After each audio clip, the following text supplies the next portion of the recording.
जय बोलिए महावीर भगवान की। जय बोलिए अनंत सिद्ध परमेष्टि भगवानों की। जय बोलिए आचार्य भगवान गुरुदेव श्री उमा स्वामी जी महाराज की। जय बोलिए तत्वार्थ सूत्र ग्रंथ की। जय बोलिए इस युग के प्रथमाचार्य श्री चारित्र चक्रवर्ती शांत सागर जी महाराज की। जय बोलिए आचार्य भगवान गुरुदेव श्री विमल सागर जी महाराज की। जय बोलिए आचार्य भगवान गुरुदेव श्री विद्यानंद जी महाराज की। सभी को जय दुजड़ंदो, जय जिनेन्द्र। हम सभी लोग तत्वार्थ सूत्र के स्वाध्याय में बहुत ही संयम के साथ आगे बढ़ते हुए 150 कक्षाएं कल तक पूरी कर चुके थे। आज 151 नंबर की कक्षा यहाँ प्रारंभ होने जा रही है। 10वां अध्याय जो अंतिम पायदान है मोक्ष मार्ग का, आज प्रारंभ होने जा रहा है। आचार्य महाराज ने 9 अध्यायों के माध्यम से 7 तत्वों में से अंतिम तत्व मोक्ष तत्व को छोड़कर लगभग सभी तत्वों का वर्णन पिछले अध्यायों में कर लिया है। जब सभी कर्मों की निर्जरा हो जाती है तो इस आत्मा को मोक्ष प्राप्त हो जाता है, मुक्ति हो जाती है और यह आत्मा इस संसार में कभी पुनः लौट करके नहीं आती। इन सब बातों का वर्णन करने के लिए, क्योंकि मंजिल क्या है यह जानना भी बहुत ज़रूरी है और उस मंजिल को कैसे सही तरीके से प्राप्त किया जा सकता है इसका रास्ता बताना भी बहुत ज़रूरी है। तो इस प्रकार से आचार्य महाराज आज 10वां सूत्र यहाँ पर प्रारंभ करने जा रहे हैं। सूत्र में इस अध्याय में 10वें अध्याय में बहुत कम सूत्र हैं। कुछ ही कक्षाओं में यह अध्याय आपका समाप्त हो जाएगा। भले ही बहुत कम सूत्र हैं लेकिन सबसे महत्वपूर्ण अध्याय है, क्योंकि यही हमारी मोक्ष मार्ग की मंजिल है कि हमें आखिर जाना कहाँ है, पहुँचना कहाँ है। चलिए आगे का अध्याय आज का प्रारंभ करने से पहले सबसे पहले हम सभी लोग यहाँ पर जो हम मंगलाचरण प्रतिदिन करते हैं वह करेंगे और उसके उपरांत जो हमने पिछले अध्याय में सभी सूत्र देखे थे उसका एक बार वाचन करेंगे 47 सूत्रों का। फिर हम 10वें अध्याय को आज प्रारंभ करेंगे। चलिए सभी लोग हाथ जोड़ लीजिए, एक साथ मिलकर के दोहराएंगे। मोक्ष मार्गस्य नेतारम भेतारम कर्म भूभृतां ज्ञातारं विश्व तत्त्वानां वन्दे तद्गुण लब्धये वन्दे तद्गुण लब्धये वन्दे तद्गुण लब्धये। जय बोलिए तत्वार्थ सूत्र प्रणेता आचार्य भगवान श्री उमा स्वामी जी महाराज की। अब सभी लोग कल तक चूँकि हमने 9वां अध्याय समाप्त किया था तो एक बार उसका सभी सूत्रों का 47 सूत्रों का मिलकर के वाचन करेंगे। कल जो अंतिम सूत्र देखा था उसको रिवाइज करेंगे। आश्रव निरोध संवर सगुप्ति समिति धर्मानुप्रेक्षा परिचय जय चारित्रयी तपसा निर्जरा च सम्यग योग निग्रहो गुप्ति ईर्या भाषैषणादान निक्षेपोत्सर्गः समीतयः उत्तम क्षमा मार्दवार्जव शौच सत्य संयम तपस्त्यागा किंचन्य ब्रह्मचर्याणि धर्म अनित्याशरण संसारे कत्वान्यत्वा शुच्याश्रव संवर निर्जरा लोक बोधि दुर्लभ धर्म स्वाख्या तत्वानुचिंतन मनुप्रेक्षा मार्गाच्यवन निर्जरार्थम परिशोढव्यः परीशः क्षुत्पिपासा शीतोष्णदंशमशक नाग्न्यारति स्त्रीचर्या निषद्या सय्या क्रोशवध याचना लाभ रोग तृण स्पर्श मल सत्कार पुरस्कार प्रज्ञा ज्ञानादर्शनानि सूक्ष्म सांप्राय छदमस्त वीतरागयोश्चतुर्दश एकादश जिन्हें बादर सांप्राये सर्वे ज्ञानावरणे प्रज्ञा ज्ञाने दर्शन मोहांतरायो रदर्शना लाभौ चारित्र मोहे नाग्न्यारति स्त्री निषद्या क्रोश याचना सत्कार पुरस्कारा वेदनीय शेषा एकादेयो भाज्या युगपदे कस्मिन्ने कोन विंशते सामायिक छेदोपस्थापना परिहार विशुद्धि सूक्ष्म सांप्राय यथाख्यातमिति चारित्रम अनशनावमोदर्य वृत्ति परिसंख्यान रस परित्याग विविक्त शय्यासन काय क्लेशा बाह्यम तपः प्रायश्चित विनय वैयावृत्ति स्वाध्याय व्युत्सर्ग ध्यानान्युन्तरम नव चतुर्दश पंचद्विवेदा यथाक्रमं प्राग ध्यानात् आलोचना प्रतिक्रमण तदुभय विवेक व्युत्सर्ग तपश्चेद परिहारोपस्थापना ज्ञान दर्शन चारित्रोपचारा आचार्योपाध्याय तपस्वी शैक्ष गिलान गण कुल संग साधु मनोज्ञानाम वाचना प्रक्षणानुप्रेक्षाम नय धर्मोपदेशा बाह्याभ्यंतरोपद्यो उत्तम सहननस्य एकाग्रचिंता निरोधो ध्यान मांत्र मुहूर्तात् आर्त रौद्र धर्म शुक्लानि परे मोक्ष हेतु आर्त मनोज्ञस्य संप्रयोगे तदिप्रयोगाय स्मृति समन्वाहारः विपरीतम मनोज्ञस्य वेदनायाश्च निदानं च तद्विरद्देशविरत प्रमत्त संयतानां हिंसा नृत स्ते विषय संरक्षणेभ्यो रौद्रम विरत देश विरतयो आज्ञापाय विपाक संस्थान विचयाय धर्म्यम शुक्ले चाध्ये पूर्विदः परे केवलिनः पृथकत्वैकत्व वितर्क सूक्ष्म क्रिया प्रतिपाति विपरीत क्रिया निवर्तिनी त्रिक योग काय योगा योगानाम एकाश्रय सवितर्क विचारे पूर्वे अविचारम द्वितीयम वितर्कः श्रुतम विचारो अर्थ व्यंजन योग संक्रांति सम्यक दृष्टि श्रावक वृत्तानंत वियोजक दर्शन मोह छपको पुष्क मोह शांत मोह छपक क्षीण मोह जिना क्रमशो संख्ये गुण निर्जरा पुलाक बकुश कुशील निर्गंत स्नातका निर्ग्रंथा संयम श्रुत प्रतिसेवना तीर्थलिंग लेशोपपाद स्थान विकल्पतः साध्य।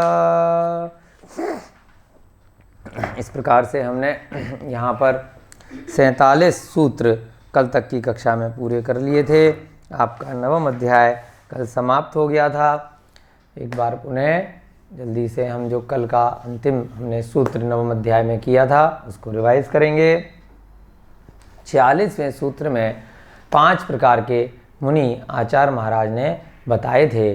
पुलाक, बकुश, कुशील, निर्ग्रंथ और स्नातक, ये सभी दिगंबर मुनि महाराजों के 5 भेद होते हैं।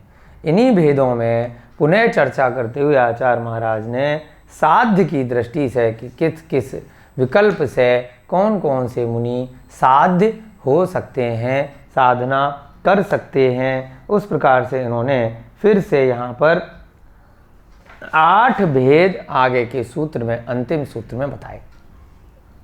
पहला क्या था? संयम की दृष्टि से किसी का संयम ज़्यादा है, किसी का कम है। दूसरा श्रुत, किसी मुनि महाराज का श्रुत ज्ञान अधिक है और किसी का कम है। तीसरा प्रतिसेवना, इसमें हमने देखा था कि पिछले सूत्र में कुशील के अंदर भी प्रतिसेवना कुशील आया था। उसका तात्पर्य क्या था? उत्तर गुणों की कभी कभी विराधना हो जाती है परंतु मूल गुण निर्दोष रहते हैं। यहाँ प्रतिसेवना का क्या अर्थ है?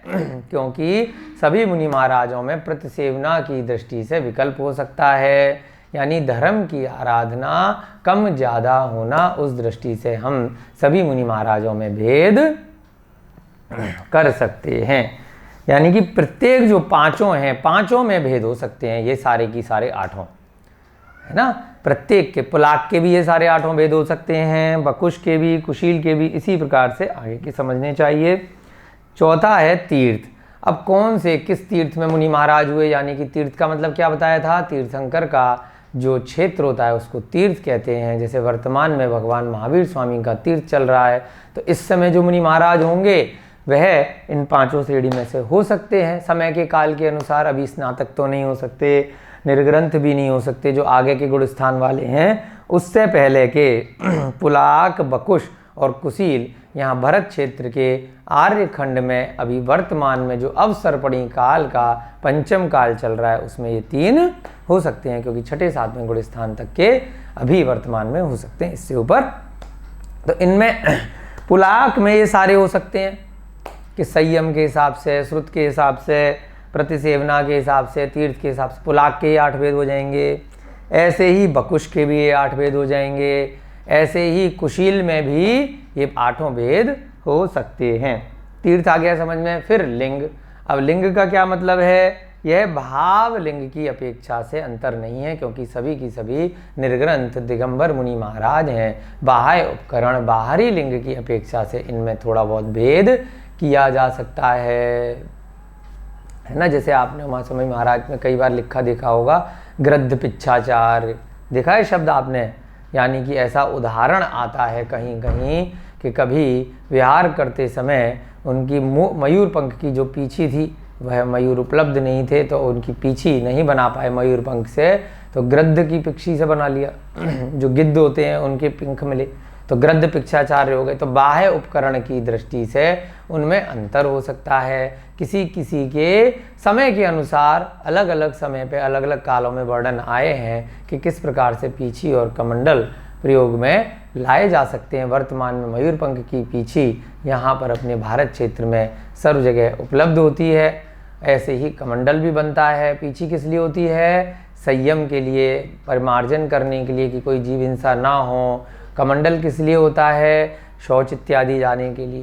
तो अब तीर्थंकरों के तो शौच मलमूत्र होता नहीं है, तो इसीलिए उनको कमंडल की आवश्यकता नहीं होती। इसी और ऐसे ही तीर्थंकरों का जब शरीर है केवल ज्ञान होने के बाद में, उससे पहले भी उनका शरीर अत्यधिक निर्मल होता है, उससे किसी भी प्रकार की किन्हीं जीवों की हिंसा नहीं होती, इसलिए उनको पीछी की भी आवश्यकता नहीं होती है। परंतु चक्रवर्ती को पीछी की आवश्यकता होती है, उनको कमंडल की आवश्यकता नहीं होती, क्योंकि चक्रवर्ती को संयम के लिए अपना पीछी रखना जरूरी है, परंतु उनको मलमूत्र नहीं होता, तो कमंडल की जरूरत नहीं है। अन्य मुनि महाराजों की दृष्टि से अन्य काल में दोनों की आवश्यकता होती है, इस भावलिंग की अपेक्षा से नहीं, अपितु द्रव्यलिंग जो उनके उपकरण है उनकी अपेक्षा से इनमें भेद किया जा सकता है। इसी प्रकार लेश्या, हमने 6 प्रकार की लेश्याएँ पढ़ी थी, कृष्ण नील कापोत, पीत पदम और शुक्ल। तो इन सभी प्रकार के मुनि महाराजों में किस किस प्रकार की लेश्या है उसके अनुसार भी ये भेद किया जा सकता है। उपपाद यानी कि भविष्य की पर्यायों में उनका जन्म कहाँ होने वाला है उसकी अपेक्षा से भी उनमें भेद किया जा सकता है। पुलाक का हमने देखा था कि अधिकतम 12वें स्वर्ग तक वो जा सकते हैं, जो पुलाक वाली श्रेणी में मुनि महाराज आते हैं। बकुश और प्रतिसेवना कुशील वाले हमने देखे थे कि 16वें स्वर्ग तक जा सकते हैं। कुशील के अंदर जो भेद किए थे ना 2, प्रतिसेवना, कुशील और बकुश, तो ये 16वें स्वर्ग तक यानी कि आरणच्युत तक वहाँ तक जा सकते हैं। उसके बाद कषाय कुशील वाले और 11वें गुण स्थान के जीव, क्योंकि 11वें गुण स्थान में कर्मों को उपशम किया था, पूरी तरह से समाप्त नहीं किया था, तो वह भी संसार में ही रह जाते हैं। अगर 11वें गुण स्थान में किसी मुनि महाराज की समाधि हो जाए तो वह संसार में ही रह जाते हैं, उनकी मुक्ति उस समय नहीं हो पाती। अगर 11वें गुण स्थान से वे वापस आ गए, दोबारा से छपक श्रेणी में गए, उसके बाद उनकी मुक्ति हो सकती है। परंतु यदि 11वें गुण स्थान में ही उनकी आयु पूरी हो जाए मनुष्य भाव में, तो वे कहाँ तक अधिकतम जा सकते हैं, सर्वार्थ सिद्धि, जो अनुत्तर विमान में सबसे मध्य वाला केंद्रक वाला जो विमान है उसके 12 योजन ऊपर सिद्ध शिला आपको बताई थी, तो सर्वार्थ सिद्धि तक वे जा सकते हैं। आदिनाथ भगवान का उदाहरण आता है कि पूर्व भव में वे सर्वार सिद्धि से चयकर आए थे। उसके बाद में 12वें गुण स्थान के जीव या फिर स्नातक, जिनको पिछले सूत्र में कहा गया, यानी कि जो केवली भगवान बन गए, वो कहाँ जाते हैं अगले भव में, उनकी मुक्ति कन्फर्म हो जाती है, वे सभी सिद्धिशिला पर जाते हैं। 8वां क्या है? स्थान। संयम के स्थान को यहाँ पर स्थान कहा गया है। संयम के स्थान के आधार पर पांचों मुनियों में क्रम से विशुद्धि बढ़ती जाती है। पांचों मुनि यानी पुलाक, बकुश, कुशील, निर्ग्रंथ और स्नातक, इन सब में संयम के स्थान के आधार पर विशुद्धि क्रम से बढ़ती जाती है। तो प्रत्येक 5 जो पिछले 46 सूत्र में दिए थे, उन सभी के प्रत्येक के 8 भेद यहाँ पर हो सकते हैं। ये आचार्य महाराज ने 47वें नंबर के सूत्र में बताया है। आज हम आपका प्रारंभ करने जा रहे हैं 10वां अध्याय। अब तक हमने कल इस प्रकार से 9 अध्यायों का वर्णन बहुत अच्छे से सीखा।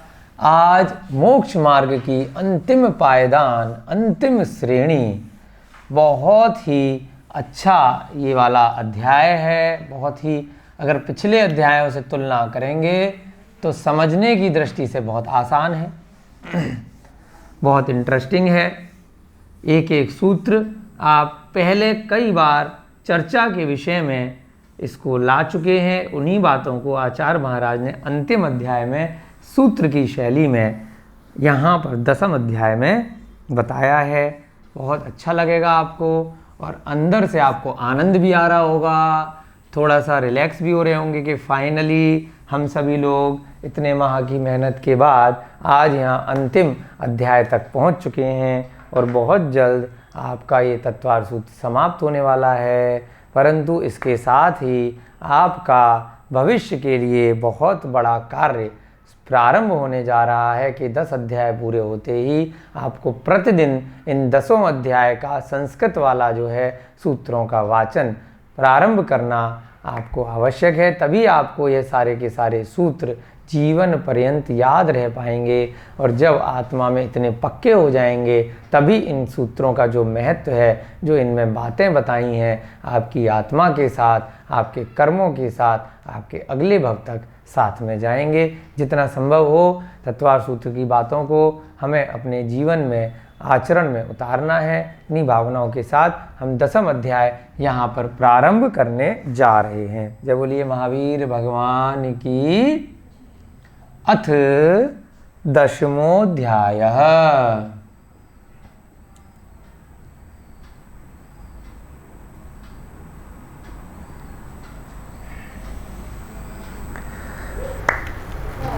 दशम अध्याय।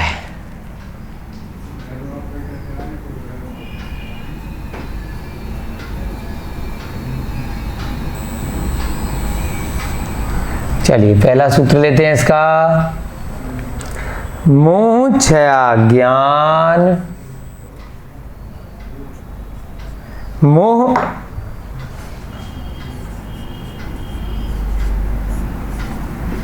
छया ज ज्ञान।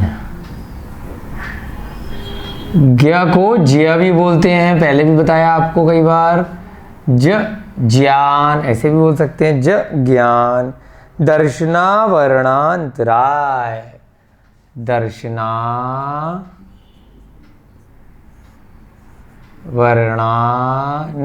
वर्णांतराय। छयाच, छयाच केवलम।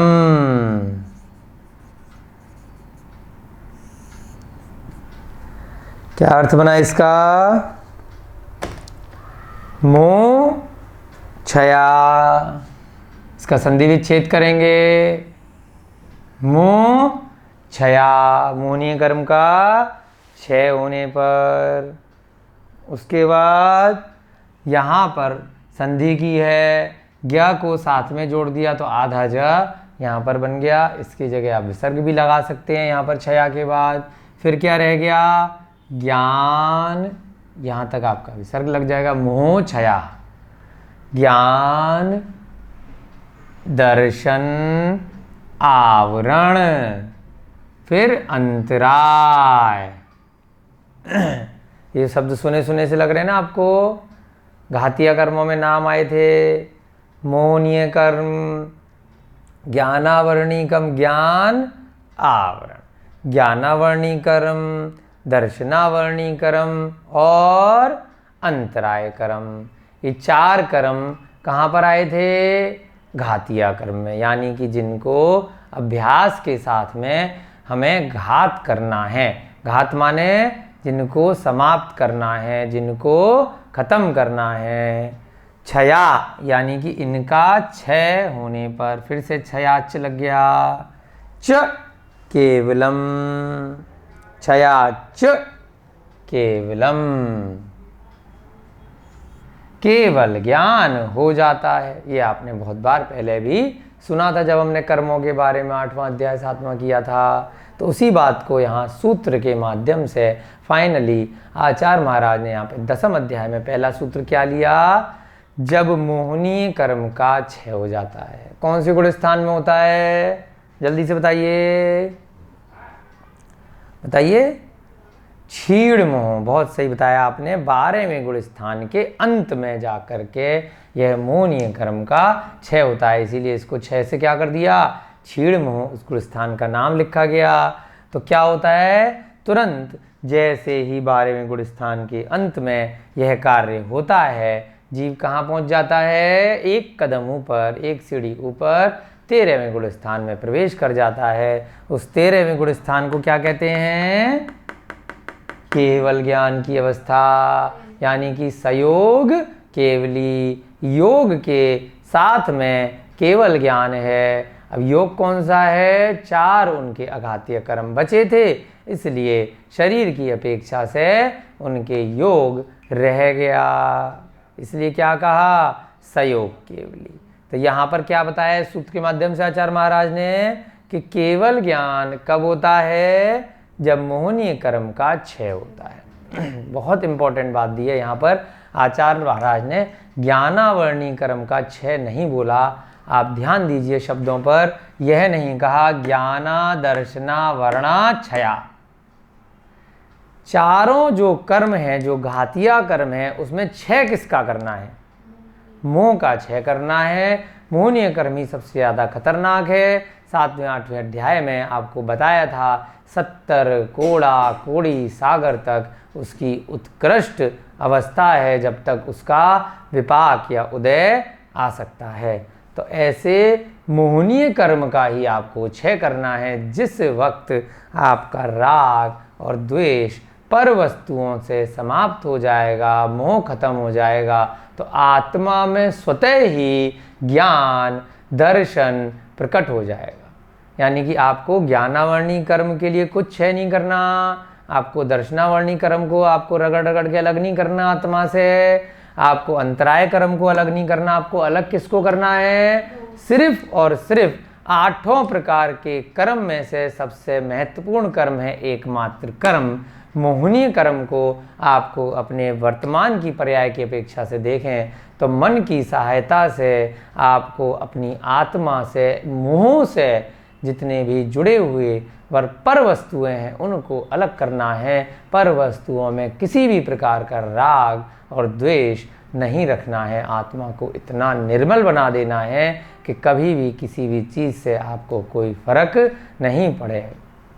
तो जब ये अवस्था अपनी संपूर्ण चरम अवस्था में पहुंच जाती है, जब जीव का मोह पर वस्तुओं से पूरी तरह से क्षीण हो जाता है, इतना वह उसकी गुणवत्ता बढ़ती चली जाती है, चारित्र इतना बढ़ता चला जाता है कि बिल्कुल जीरो हो जाता है और उपशम श्रेणी में न जाकर 6 वाली श्रेणी में जाता है और एकदम से खत्म हो जाता है। तो मोहनीय कर्म का क्षय होने से स्वतः, यहाँ पर क्या बोला? मोहनीय कर्म का क्षय होने से आत्मा में ज्ञानावरणी कर्म और दर्शनावरणी कर्म और अंतराय कर्म का क्षय हो जाता है। इन तीनों को क्षय करने की आवश्यकता नहीं है। क्षय करने की आवश्यकता क्या है? मोहनीय कर्म को क्षय करना है। ये तीनों तो उसके साथ में चिपके हुए हैं, वो अपने आप ही साथ साथ हट जाएंगे। च केवलम, और क्या हो जाता है? वह जीव अरिहंत भगवान बन जाता है। अगर उनका तीर्थंकर नाम प्रकृति का उदय है, जो हमने नाम कर्म के भेद में देखा था, तो वह उनका तीर्थंकरत्व आ जाता है और उनका समूसरण इत्यादि की रचना हो जाती है। अगर तीर्थंकर का उदय नहीं है तो वह साधारण केवली साधारण अरिहंत भगवान बन जाते हैं। उनको इस संसार का सभी द्रव्यों का, सभी अनादिकाल से लेके अनंत पर्यायों का उनको एक समय में ज्ञान हो जाता है। स्वयं की आत्मा का भी और अन्य जीवों की आत्मा का भी। उसे क्या बोलते हैं? केवल ज्ञान। अब इसका नाम केवल ज्ञान क्यों कहा? केवल को इंग्लिश में क्या बोलते हैं? बताइए। ओनली। अब केवल ओनली ज्ञान रह गया। ज्ञान के सिवा उस आत्मा में कुछ नहीं रह गया। एक तरह से आत्मा का पर्यायवाची शब्द ही ज्ञान है, कि ज्ञान और दर्शन इस आत्मा का स्वभाव है। अब ज्ञान ही ज्ञान मात्र आत्मा में रह गया है, उसके अलावा किसी भी पर वस्तु से कोई मोह नहीं रह गया। इसीलिए इस ज्ञान का नाम केवल ज्ञान पड़ा। हमने पहले अध्याय में देखा था जो 5 प्रकार के ज्ञान थे। मति ज्ञान, बताइए, शुद्ध ज्ञान, अवधि ज्ञान, मने परे ज्ञान और अंत में केवल ज्ञान। जब केवल ज्ञान हो जाता है तो ये 4 ज्ञान रहते हैं क्या? बताइए। मति, श्रुत, अवधि, मने परे ज्ञान उसी के अंदर आ जाते हैं। एक तरह से इन ज्ञानों की कोई आवश्यकता नहीं होती। केवल ज्ञान में तो पूरे संसार के सभी द्रव्यों का सारा की सारा ज्ञान आ जाता है। मने परे ज्ञान की भी एक सीमा होती है, अवधि ज्ञान की भी सीमा होती है, शुद्ध ज्ञान की भी सीमा है और मति ज्ञान की भी सीमा है। परंतु केवल ज्ञान असीमित होता है, उसकी कोई सीमा नहीं होती। इसीलिए वह मात्र ज्ञान ही ज्ञान होता है। इसीलिए उसका नाम क्या बोला? केवल ज्ञान। चलिए लिखते हैं इसके बारे में।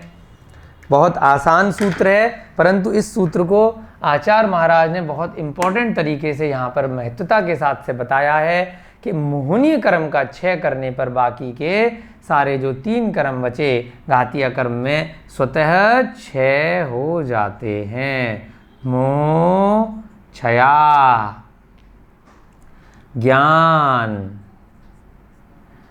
दर्शन आवरण अंतराय, ज्ञान,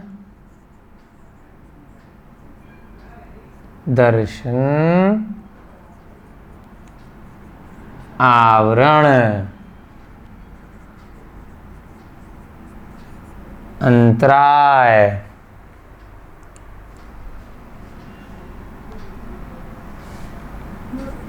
क्षयाच केवलम।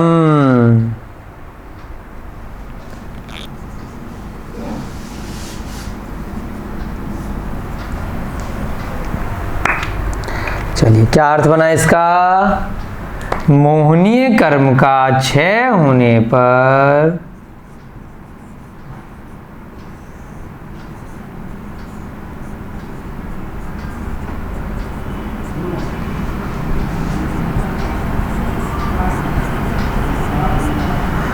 ज्ञानावरणी कर्म और दर्शनावरणी कर्म और अंतराय कर्म का क्षय हो जाता है। ज्ञानावरणी कोमा दर्शनावरणी और अंतराय कर्म क्षय हो जाने पर इनका क्षय हो जाता है। क्षय हो जाता है और क्या होता है? केवलम, केवल ज्ञान हो जाता है। और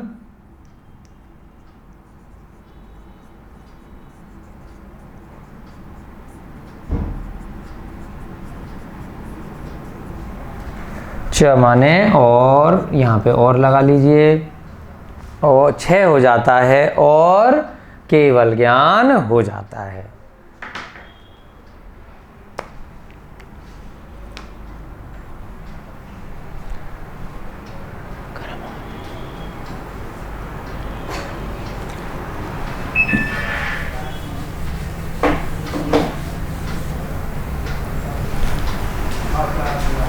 गर्म हवा दे रहा था।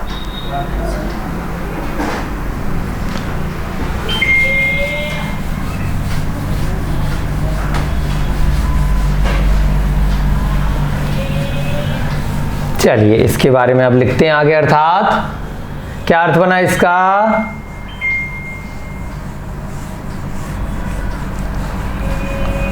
मोहनीय कर्म का क्षय हो जाने से, अर्थात मोहनीय कर्म का क्षय हो जाने से, मोहनीय कर्म का क्षय हो जाने पर ज्ञानावर्णी, दर्शनावर्णी और अंतराय कर्म का क्षय हो जाता है। ज्ञानावर्णी कौमा दर्शनावर्णी कौमा अंतराय कर्म का क्षय हो जाता है और जीव को केवल ज्ञान हो जाता है। यहाँ आप नोट में लिख सकते हैं जो बात बताई थी कि 12 वर्ण के स्थान में 4 घातीय कर्मों का नाश हो जाता है।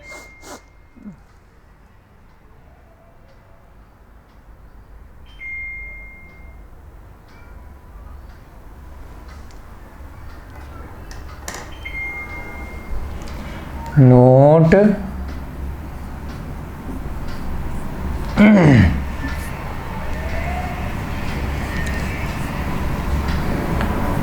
12वें गुण स्थान के अंत में मुख्य रूप से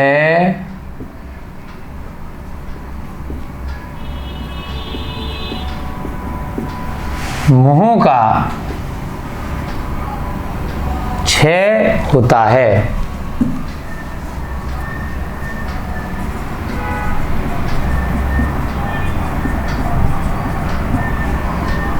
मोह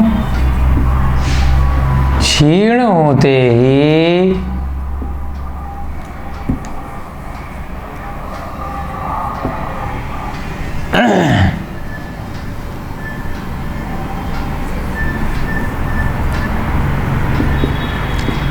ज्ञानावर्णी, दर्शना,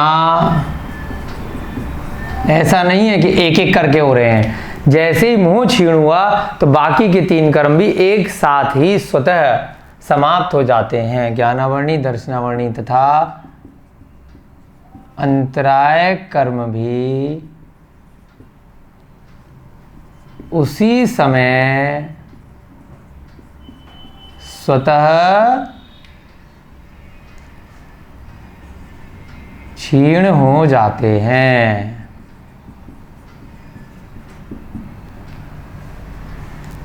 इस प्रकार चारों घातिया कर्म एक साथ समाप्त होते हैं।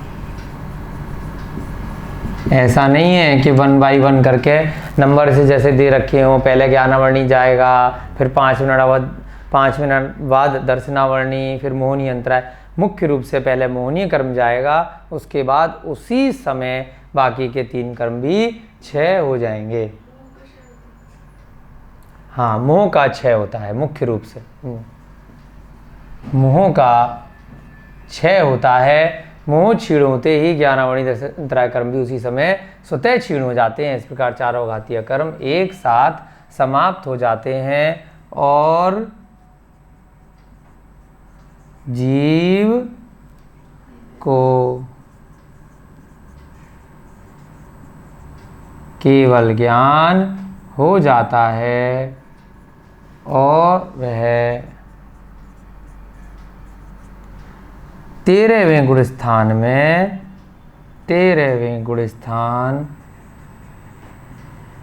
में पहुंचकर के भगवान अरिहंत बन जाता है।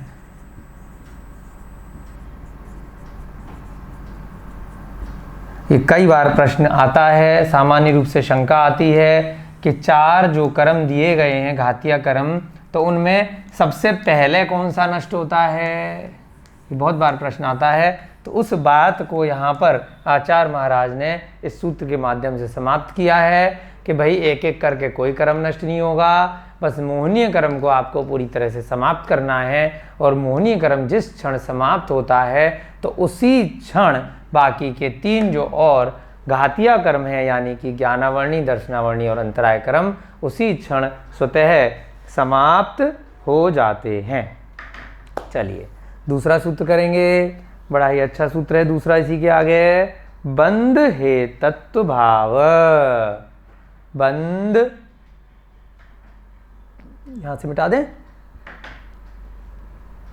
इधर ही लिख लेते हैं, आसानी हो जाएगी आपको समझने में। चलिए सूत्र लिख लिया आपने। अब आगे के सूत्र में बता रहे हैं कि मोक्ष कैसे होता है। अभी तो चलो केवल ज्ञान हो गया, अब क्या करना है? अब मोक्ष भी तो जाना है ना। बाकी के 4 जो अघातीय कर्म रह गए वो कब समाप्त होंगे बताइए मैडम। अब बाकी के बचे हुए 4 अघातीय कर्म कब समाप्त होंगे? बिल्कुल ठीक कहा आपने, जब उनका स्वतः आयु जो बची हुई है उनकी मनुष्य भव में, वह बची हुई आयु अपनी स्वतः धीरे धीरे अपनी आयु को भोग करके पूरी हो जाएगी। तो उस समय अब जो 4 अघातीय कर्म रह गए थे कौन से? आयु, नाम, गोत्र और वेदनीय, ये सभी आयु के साथ जुड़े हुए हैं। क्यों? आयु बची हुई है इसलिए नाम कर्म बचा हुआ है, शरीर बचा हुआ है, इसीलिए गोत्र भी बचा हुआ है, किस गोत्र में जन्म लिया था, और वेदनीय कर्म भी बचा है क्योंकि वह वेदनीय कर्म किस अपेक्षा से होता है? शरीर की अपेक्षा से होता है। वैसे ये बात जो वेदनीय कर्म की है पहले भी आई है कि अरिहंत बनने के बाद उनको किसी प्रकार की वेदना नहीं होती, परंतु कहने के लिए कथनचित उनका वेदनीय कर्म रहता है क्योंकि वेदनीय कर्म शरीर से जुड़ा हुआ होता है। तो इसीलिए ये 4 जो कर्म बचे ये भी क्या एक करके जाएंगे क्या 1 by 1? ये भी चारों जैसे ही आयु कर्म की सीमा पूरी होती है उसके साथ एक साथ जड़ जाते हैं, एक साथ समाप्त हो जाते हैं। अगले सूत्र में आचार्य महाराज ने इसी बात को बताया है। सूत्र नंबर 2 क्या कहा? बंध हे तत्व भाव। बंध हे तत्व भाव। बंध हे तत्व भाव निर्जराभ्याम। निर्जराभ्याम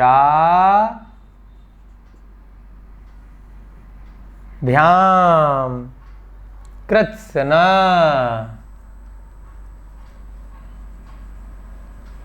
कृत्सन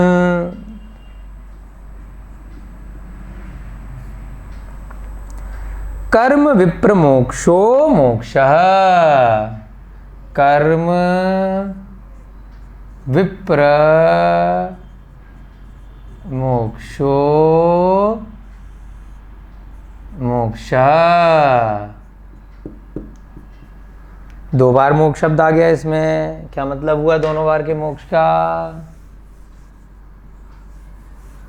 मिटा दे नीचे से, नोट कर लिया आप लोगों ने।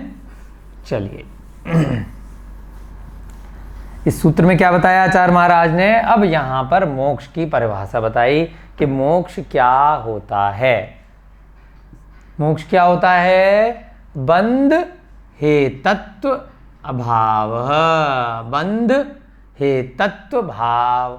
अब यहाँ पर हम अगर संधि विच्छेद करेंगे तो ये भाव स्वभाव की बात नहीं हो रही है। किस बात भाव की बात हो रही है? यहाँ से अगर लेके चलेंगे तो हम ये त्व जो लग रहा है तो क्या बन जाएगा? ऊ की मात्रा बन जाएगी जब संधि विच्छेद करेंगे। तो बंध का हेतत्व यानी बंध हेतु, और यहाँ से लेंगे तो क्या बन गया? अभाव। बहुत संस्कृत में आपको ध्यान रखना है इन बातों का। तो क्या बना? बंध हे तत्व से बंध हेतु, और यहाँ क्या निकल गया? अभाव। यानी कि बंध हेतु किसे बोलते हैं? कारण को। बंध के कारण का अभाव होने से यानी कि वो चीज़ समाप्त हो गई। अभाव जानते हैं ना आप, कोई चीज़ अभाव हो गई, अब इसकी उत्पत्ति नहीं है, अब यह वस्तु यहाँ पर नहीं है। निर्जराभ्याम, निर्जरा आप कई बार पढ़ के आए हैं 7 तत्वों में, छठा तत्व है निर्जरा हो जाने से। कृत्सन का तात्पर्य होता है संपूर्ण या पूरा, कंप्लीट। कर्म विप्र मोक्षो, कर्म विप्र मोक्षो क्या तात्पर्य है? कर्मों की विप्र मोक्षो, मोक्ष शब्द का जो मुख्य रूप से पर्यायवाची होता है मुक्ति। मुक्ति से ही मोक्ष बना है। मुक्ति माने पीछा छूट जाना, वह चीज खत्म हो जाना। विप्र मोक्षो यानी विप्र मुक्ति, यानी कि विशेष वे लग गया तो विशेष प्रकार से, किसी शब्द के आगे वी लग जाता है तो विशेष बन जाता है। प्रमोक्षो यानी कि उसकी मुक्ति हो जाना, विशेष प्रकार से वह कर्म छूट जाना।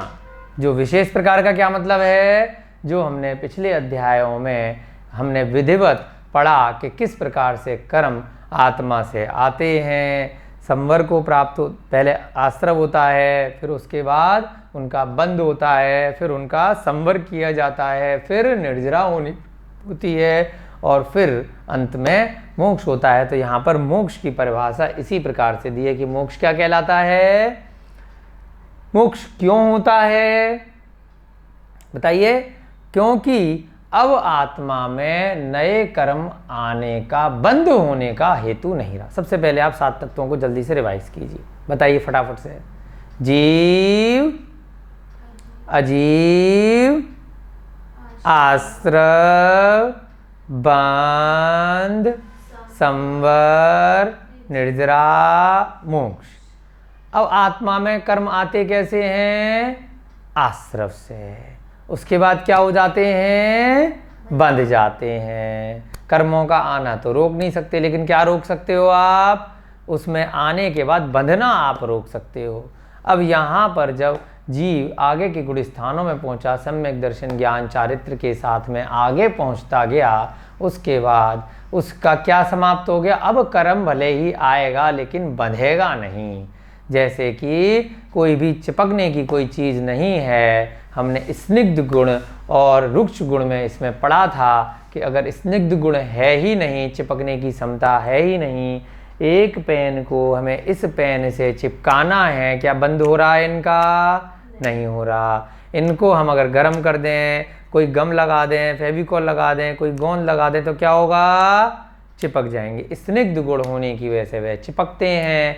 तो अब इसी को, बंध को क्या बोला? राग द्वेष के कारण से आत्मा में कर्म बनते थे।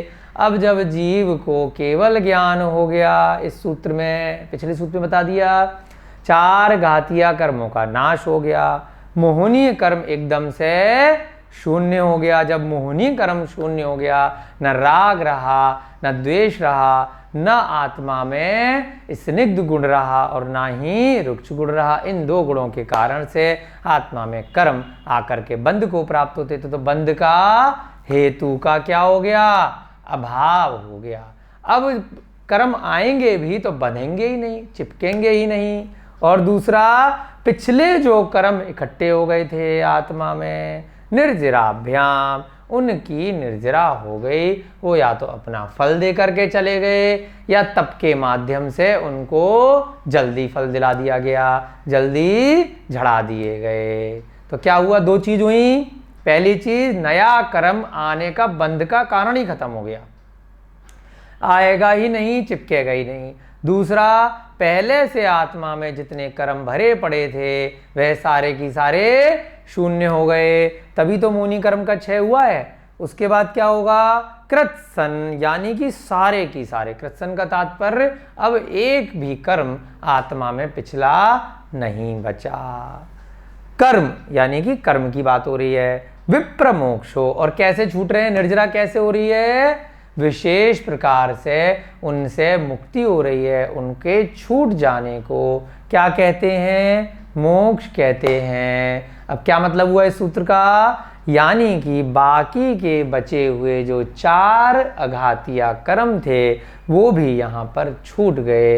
अब वहाँ पर कोई भी प्रयोजन नहीं रहा जो इस संसार में वह आत्मा बनी रहे। क्या कहा, अब नया, अभी जब तक 4 अघातिया कर्म बचे थे तो बंध का हेतु बचा था, है ना, और क्या बचा था, थोड़े बहुत निर्जरा रह गई थी। कौन सी निर्जरा रह गई थी, जो 4 अघातिया कर्म हैं उनकी निर्जरा करना रह गया था। तभी तो शरीर और आत्मा के साथ में यहीं पर अर्यंत अवस्था में भगवान थे, जितना उनका आयु काल बचा है। आदिनाथ भगवान 1 लाख पूर्व तक की आयु तक अर्यंत अवस्था में रहे। 84 लाख पूर्व की आयु आपने पढ़ी आदिनाथ भगवान की। 83 लाख पूर्व तक की आयु में उनको केवल ज्ञान प्राप्त हुआ, और उसके बाद पूरा 1 लाख पूर्व की आयु, पूर्व हमने देखा था 84 लाख गुणा 84 लाख और गुणा 1 करोड़, इस प्रकार से एक पूर्व होता है।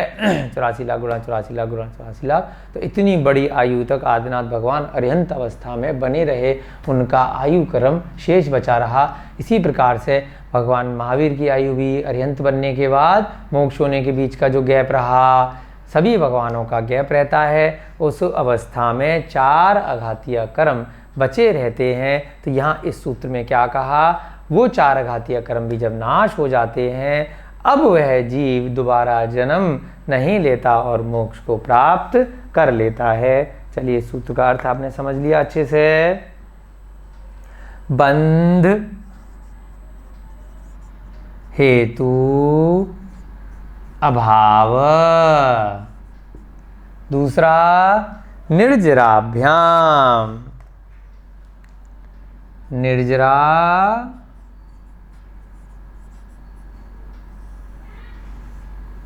भ्याम, फिर कृत्सन,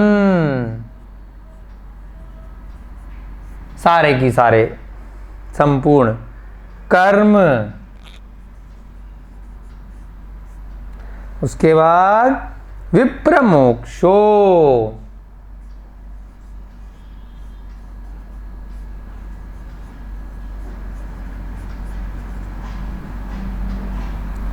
विप्रमोक्षो मोक्षः, मोक्ष 2 बार आया है यहाँ। विप्रमोक्ष का क्या तात्पर्य है, विशेष प्रकार से मुक्ति हो जाना।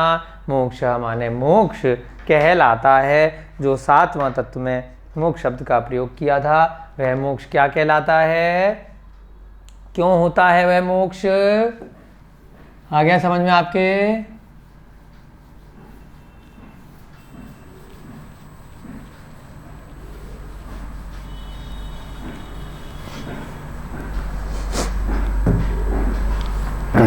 चलिए, बंध हेतु भाव, अच्छा, विप्रमोक्षों के बाद मोक्षः,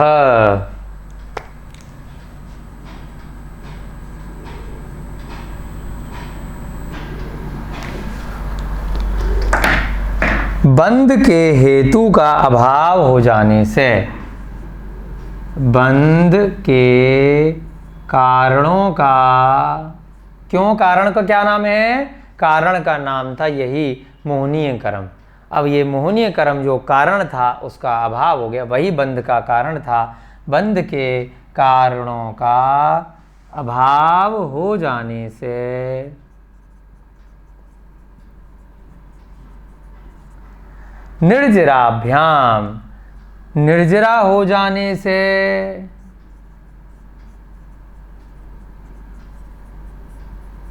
निर्जरा का क्या तात्पर्य, जो पहले से कर्म थे वह उनकी समाप्ति हो गई। कृत्सन माने संपूर्ण रूप से, यानी पूरा, कंप्लीट। कर्म माने कर्मों का, संपूर्ण कर्मों से। विप्रमोक्षो विशेष प्रकार से छूट जाना,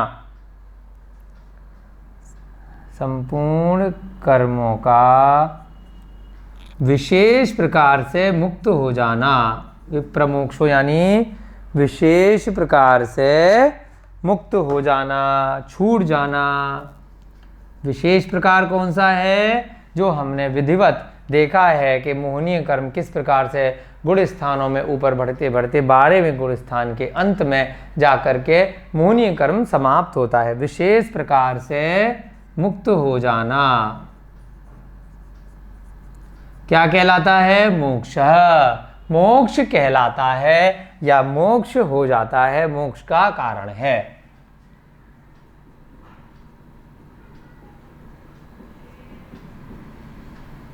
अर्थात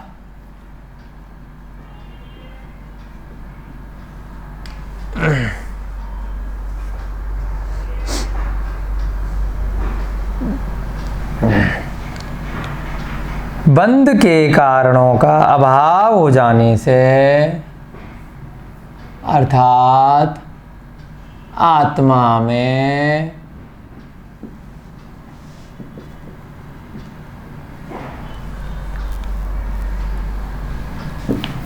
कर्मों के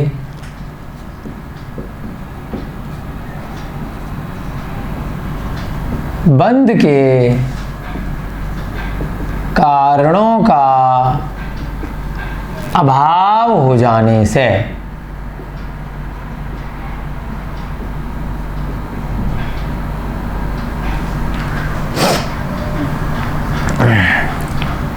और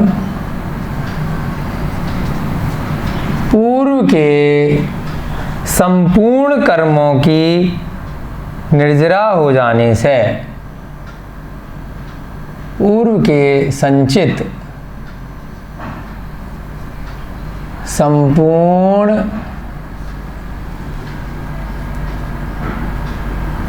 कर्मों की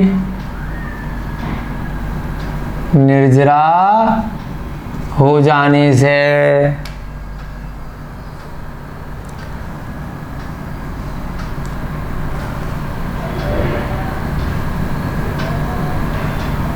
कर्मों का विशेष प्रकार से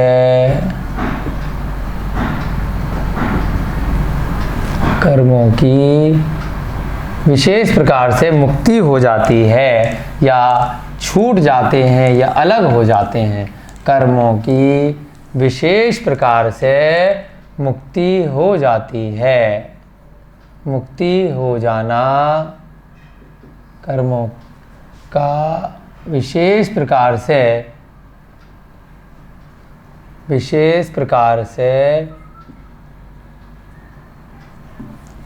कर्मों का विशेष प्रकार से मुक्त हो जाना या अलग हो जाना। कर्मों का विशेष प्रकार से आत्मा से मुक्त हो जाना या अलग हो जाना क्या कहलाता है? मोक्ष कहलाता है।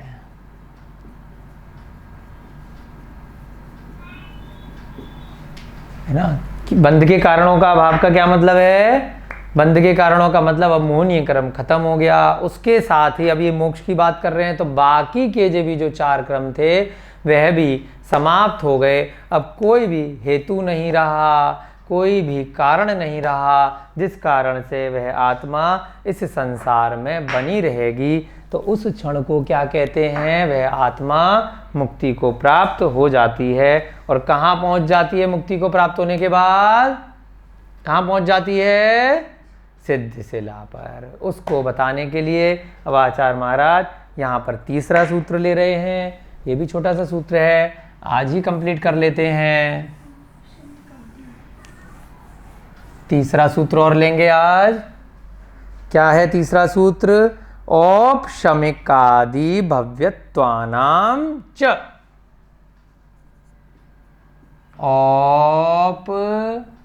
शमिकादि भव्यत्वानां च भव्यत्वानां च। हमने औपशमिक आदि और भव्यत्वानां च का क्या तात्पर्य है? भव्यत्व और अभव्यत्व हमने पहले जब जीव की चर्चा करी थी तो वहाँ पर देखा था भव्यत्वा और अभव्यत्वा औपशमिक आदि।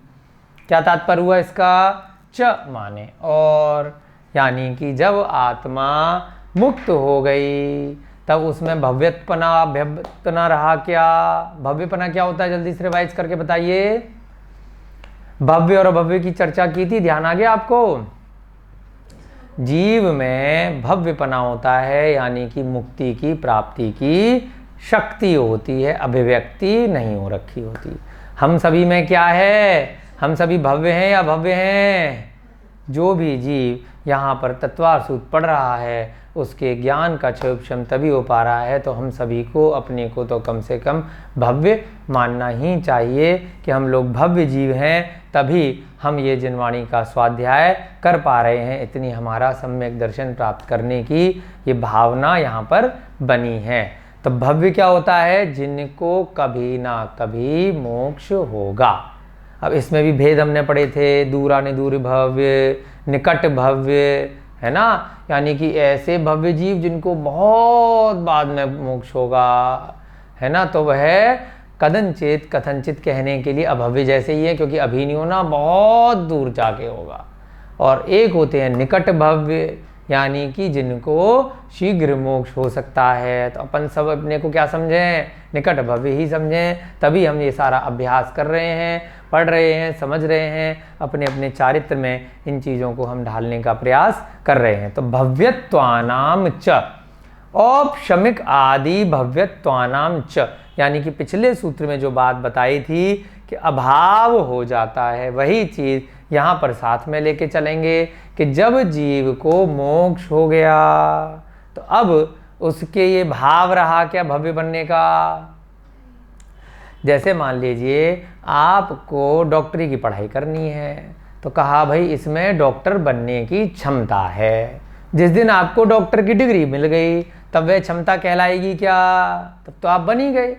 तो वह उसकी डिग्री मिलने की क्षमता नहीं कहलाएगी, क्योंकि वह चीज़ की आपने प्राप्ति कर ली। जब मोक्ष की प्राप्ति हो गई तो यहाँ पर भव्यत्व भाव अपने आप समाप्त हो गया। मोक्ष प्राप्त करने से पहले तक उस जीव में वह भव्यत्व भाव रहता है।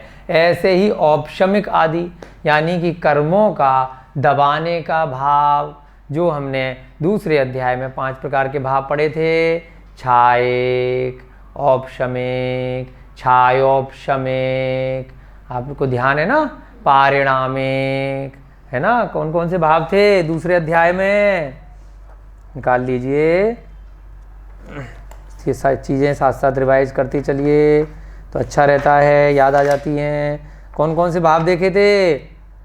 पहला सूत्र था जीव के भाव, औपशमिक भाव, छायिक भाव, मिश्र भाव, औदिक भाव और पारिणामिक भाव। ये सारे उस आत्मा के भाव थे। कर्मों को दबाना, मिश्र क्षयोपशम करना, या क्या करना, कुछ दबा दिया, कुछ क्षय हो गया। औदिक भाव, कर्मों का उदय आना। पारिणामिक भाव, उसका स्वभाव होना। ये सभी की सभी जो दूसरे अध्याय के पहले सूत्र में हमने भाव देखे थे आत्मा के 5 प्रकार के, यह सभी भाव और भव्यत्व भाव, यह सब भी अभाव हो जाते हैं, यानी कि समाप्त हो जाते हैं। च शब्द से यहाँ पर बताया आचार्य महाराज ने। क्यों? क्योंकि अब आत्मा को मोक्ष हो गया तो उसमें अब कोई भी इस प्रकार के भाव नहीं रहे। ठीक है, चलिए यहाँ पर शब्द लिखेंगे हम इसका अर्थ करने के लिए। औपशमिक आदि भव्यत्वानां च लग गया। उसका क्या मतलब है? जो पिछले सूत्र में अभाव की बात करी थी वही चीज़ यहाँ पर हम साथ में लेंगे। किन से इस प्रकार से मुक्त हो जाता है? मोक्ष में और क्या चीज़ होती है? मोक्ष में भव्यत्व से भी उसका मुक्ति हो जाती है और औपशमिक आदि भाव भी आत्मा के साथ छूट जाते हैं, क्योंकि ये भी कर्म के साथ में ही लगे हुए उसके स्वभाव थे। अब उसने वो डिग्री प्राप्त कर ली, अब वह मोक्ष को प्राप्त कर गया है तो वह भाव नहीं रहेंगे। औपशमिक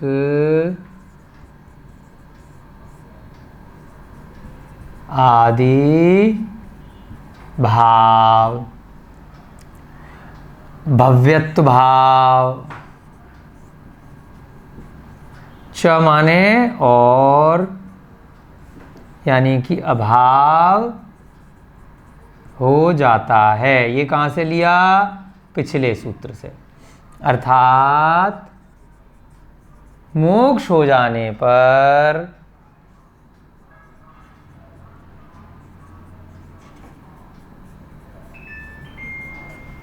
आत्मा से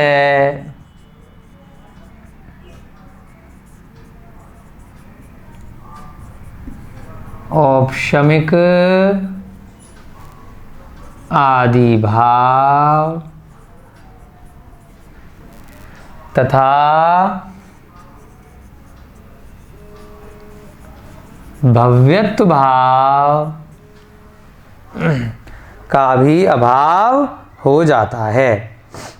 भव्यत्व भाव का भी अभाव हो जाता है या ये भी विशेष प्रकार से छूट जाते हैं। क्यों हो जाता है? क्योंकि जीव जब सिद्ध बन गया उसमें कोई भाव नहीं रहेंगे। मोक्ष प्राप्त करने की योग्यता को भव्यत्व भाग कहते हैं। जब मोक्ष हो गया तो उसकी योग्यता की क्या आवश्यकता है? यहाँ लिख सकते हैं हम नोट में, ये मिटा दें।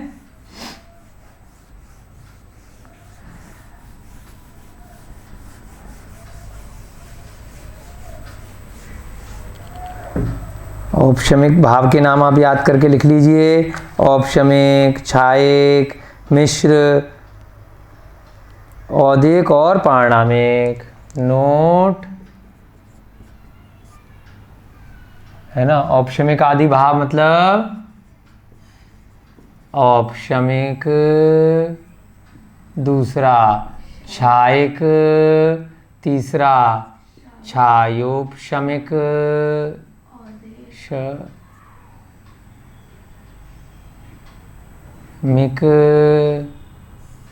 इसको मिश्र भी बोलते हैं, और औदिक और पारिणामिक।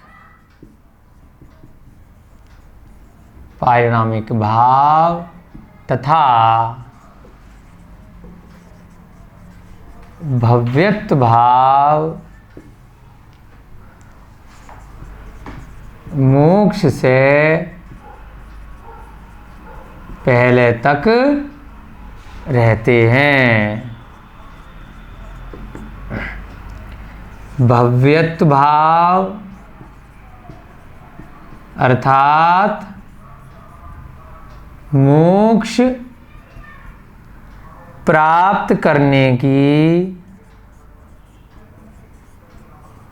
क्षमता अथवा योग्यता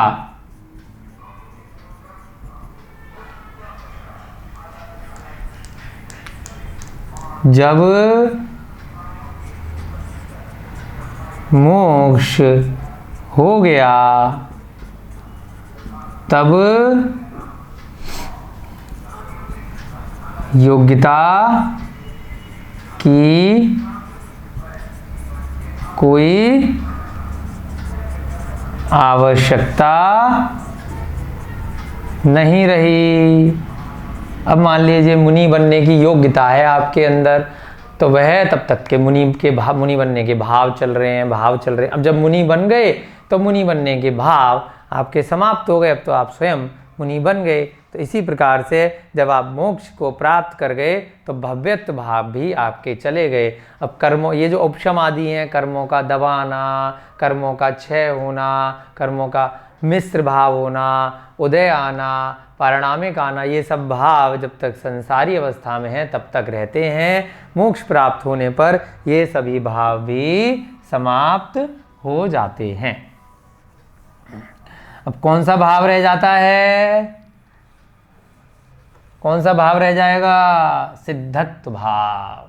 अब उसमें अनंत ज्ञान, अनंत दर्शन, अनंत वीर, है ना, ये सभी उस आत्मा में सिद्ध शिला में जाकर के प्रकट हो जाएंगे। केवल ज्ञान, केवल दर्शन, उसको बताने के लिए आचार्य महाराज ने अगला चौथा सूत्र बनाया है। उसकी चर्चा हम कल की कक्षा में करेंगे। आज की कक्षा में आपका समय हो रहा है। इसी प्रकार से मोक्ष की आप सभी को, हम सभी को प्राप्ति हो। अभी हम सबके अंदर यह भव्यत्व भाव इसी प्रकार से बना रहे और हमारा भी कल्याण हो। इसी भावनाओं के साथ में आज की कक्षा की ही समाप्ति करते हैं। जय बोलिए महावीर भगवान की, जय बोलिए अनंतानंत सिद्ध परमेष्टि भगवानों की, जय बोलिए आचार्य भगवान श्री उमा स्वामी जी महाराज की, जय बोलिए चारित्र चक्रवर्ती श्री शांति सागर जी महाराज की, जय बोलिए आचार्य भगवान गुरुदेव श्री विमल सागर जी महाराज की, जय बोलिए आचार्य भगवान गुरुदेव श्री विद्यानंद जी महाराज की। सभी को पुनः जय जिनेन्द्र, जय दू जुड़ंदो।